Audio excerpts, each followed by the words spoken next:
1.5 millennia ago in ancient Greece lived a generation of superheroes. There was Perseus, who had winged sandals and a helmet that could turn him invisible. There was Bellerophon, who rode about on a winged horse and fought a monster that breathed fire and had 3 heads of 3 different animals. And then there was his cousin Melampos, who could understand the language of animals. That's who we're going to talk about today, Melampos.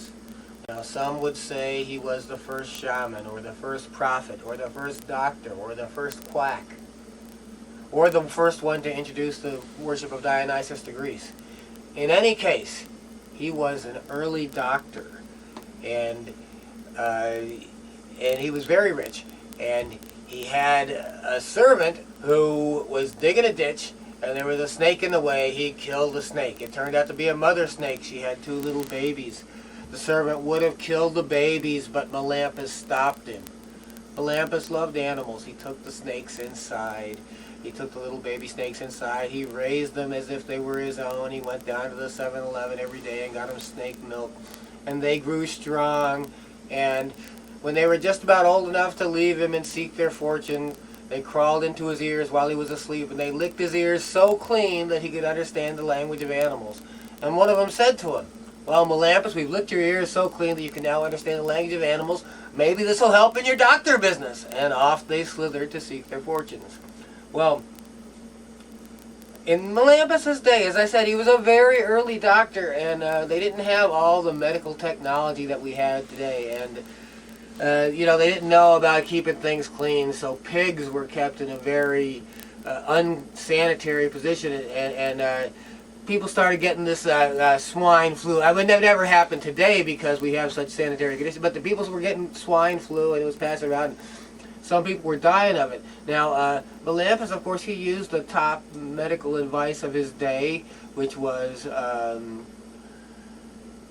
don't wash up, avoid drinking anything, and stay up late at night.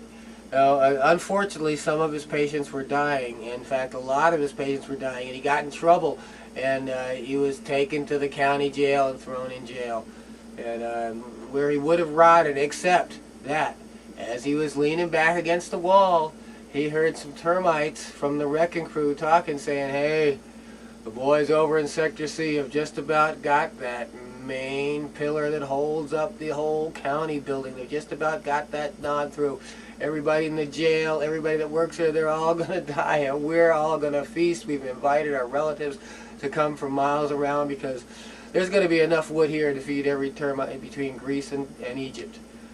And when Melampos heard this, he jumped up and he said, "Oh, wait a minute, hey, everybody, guard, help. The jail's about to collapse. There's termites in there. They're over in Sector C." And the guard says, "Oh, I never heard of Sector C." But Melampos made such a fuss that he convinced them that the jail was going to fall down if they didn't evacuate it. They evacuated the jail and the county building, and sure enough, it collapsed. And so Melampos was seen as a hero. He became a famous doctor, and everybody started going to Melampos, even though, most of his patients had died. And but he had saved everybody from the jail collapse.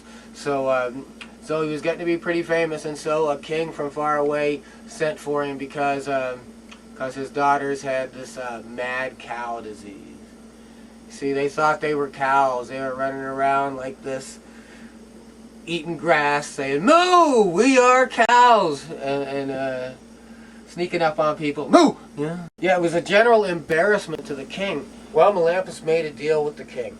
"If you'll let me marry one of your daughters and have a third of your kingdom, let my brother marry another one of your daughters and let him have a third of your kingdom, and that third, I don't care about the third daughter so much.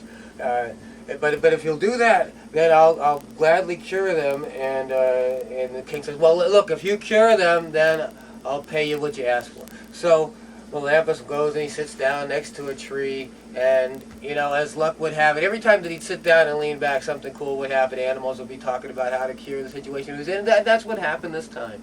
There were two birds sitting up in the tree, blackbirds, I think.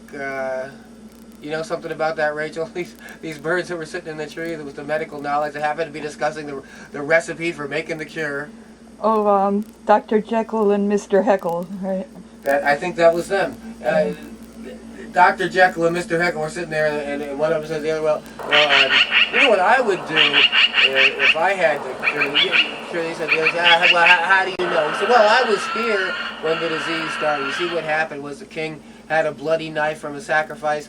His little son saw it and screamed. The king just discarded the knife, just threw it to go comfort his son, but the bloody knife stuck in the tree. It's still, to this day, hurting the nymph of the tree. So the only way to cure that would be to dig that rusty knife out, scrape the rust off of it, make a soup, put some olive oil and some bay leaves and stuff in it, and feed that to those girls in their feed trough over there. And I think that would cure them. And so Melampos heard this. He dug the knife out. He made up the soup with the olive oil and the bay leaves in it, and he poured it in the feed trough, and the girls came and ate it. And 2 of them were cured. The 3rd one ran off. We don't really know what happened to her. But Melampos and his brother each married one of the girls. They each got 1/3 of the kingdom. And so, it pays off to pay attention to what animals are saying. It's nature's way of telling you something's wrong.